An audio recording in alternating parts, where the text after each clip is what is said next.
저는 여러분에게 한 장의 그림을 보여드리겠습니다. 하트 사랑입니다. 하나님은 하나님의 성품을 넣어서 우리를 만드셨습니다. 하나님의 형상을 닮아 우리에게 하나님의 자녀라고 하는 은혜를 허락해 주셨던 것이죠. 여러분, 부모는 자녀를 꼭 책임을 집니다. 자녀를 책임지기 위하여 부모는 열심히 일을 합니다. 그처럼 하나님은 우리 하나님 아버지가 되셔서 우리를 책임져 주십니다. 자녀를 위하여 많은 계획을 갖고 있듯이 하나님도 우리를 향하여서 여러 계획을 갖고 계십니다. 시편 기자는 6편 8편 4절과 5절에서 이렇게 표현했습니다. 사람이 무엇이기에 주께서 그를 생각하시며 인자가 무엇이기에 주께서 그를 돌보시나이까?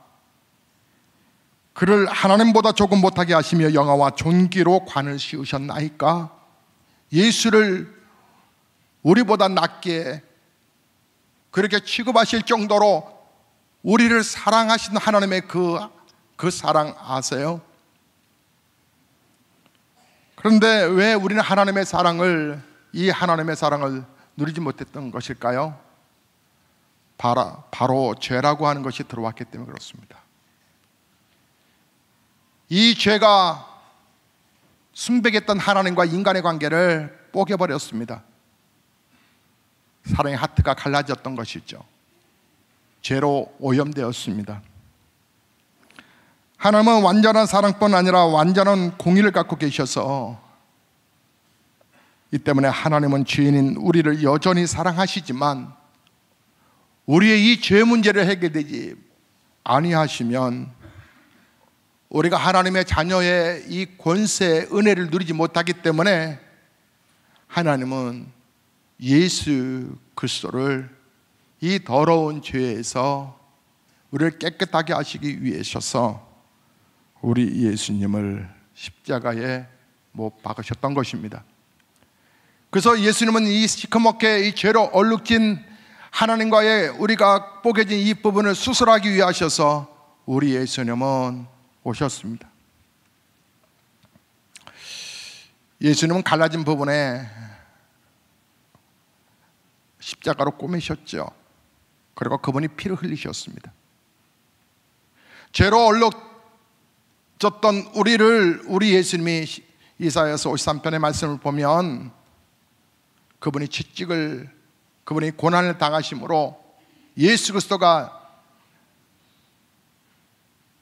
대신 희생하셔서 우리를 하나님 앞에 갈 수 있는 길을 열어 놓았다라고,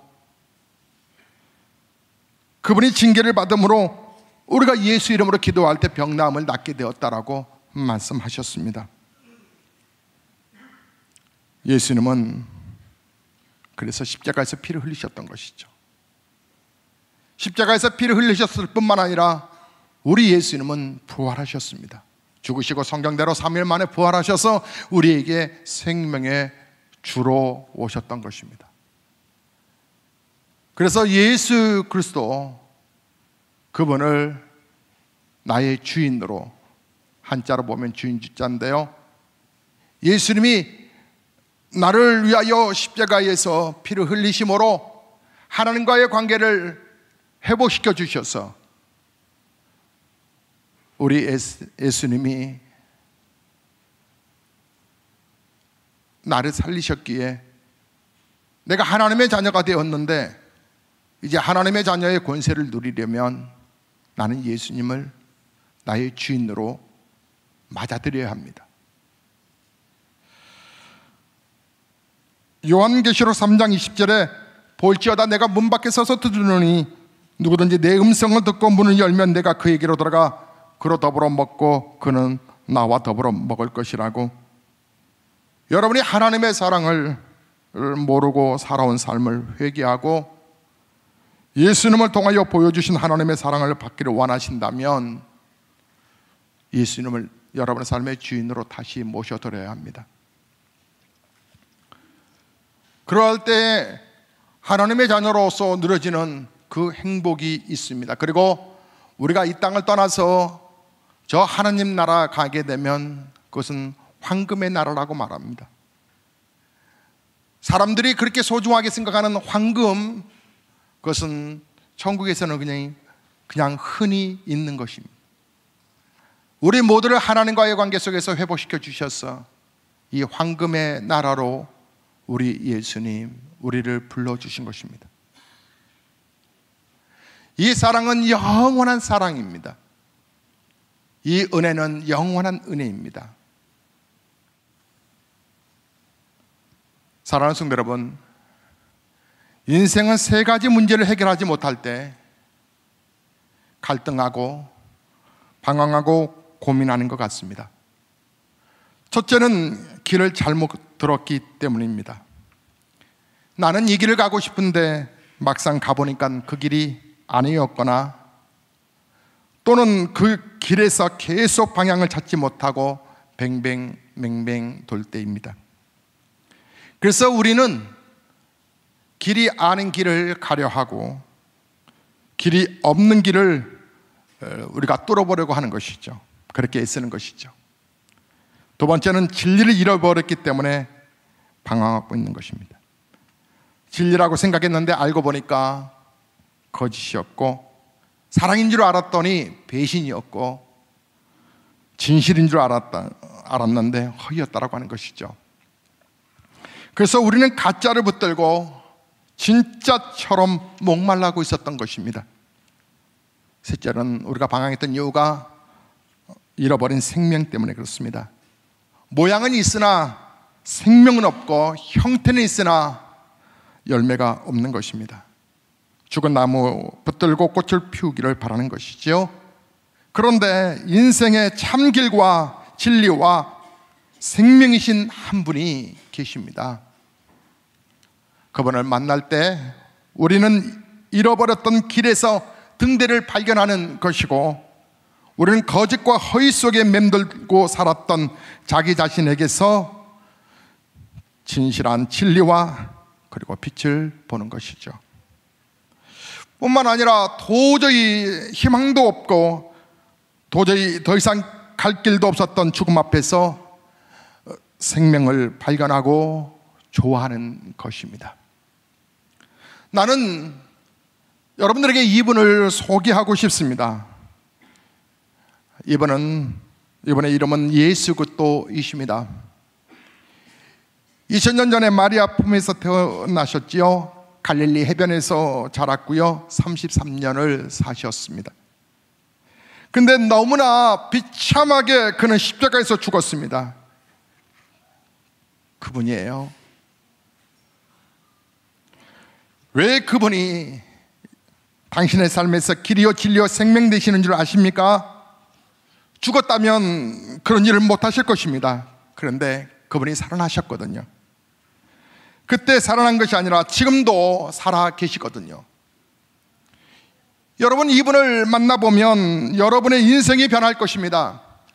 안 보이던 길이 보이고요, 방황하던 여러분에게 인생의 종지부를 찍게 될 것입니다. 삶이란 속도가 중요한 것이 아니라 방향이 중요합니다.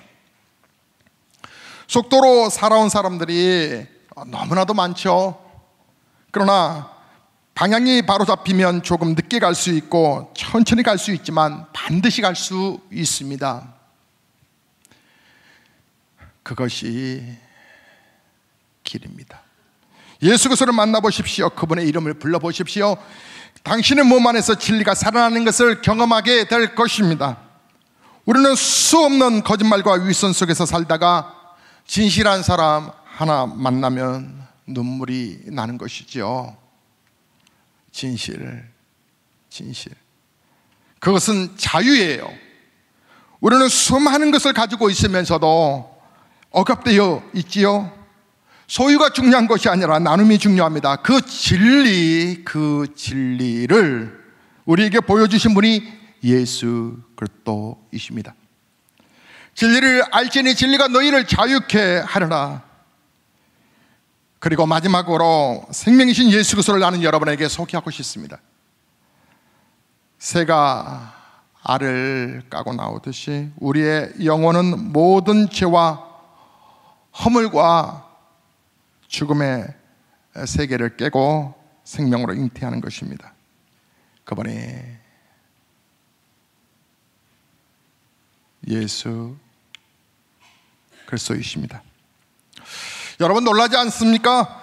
꽁꽁 얼어붙은 대지에 꽃이 피듯이 죽었던 나무에 새싹이 돋듯이 당신의 인생에 생명의 꽃이 피어나게 될 것입니다. 이번에 예수 그리스도이십니다. 예수 그리스도를 가슴에 품고 마음에 모셔들어 보십시오. 그분의 이름을 불러보십시오.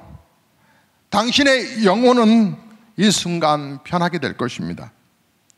그리고 당신은 기적을 경험하게 될 것입니다. 예수님 잘 믿으십시오. 영생 복락을 누릴 수 있습니다. 기도하시겠습니다.